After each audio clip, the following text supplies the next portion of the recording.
দেখো, বললাম না আজকে ভীষণ একটা স্পেশাল ডে আমার কাছে, কিন্তু আমাদের কোনো প্ল্যানিং ছিল না এবছরে।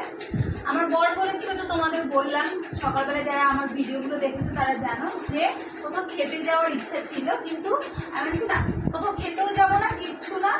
তো যাই হোক, কোনো কিছুরই কোনো ইচ্ছা ছিল না এবছর। একদম সিম্পল, ঘরেতে একটু মাংস ভাত এসব খাওয়া দাওয়া এসবই হয়েছে, কোনো কিছুরই প্ল্যানিং ছিল না।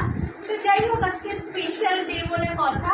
আর স্পেশাল ডেতে দেখো আমার জন্য এটা এসছে গিফটে। তো গিফটে কে পাঠিয়েছে?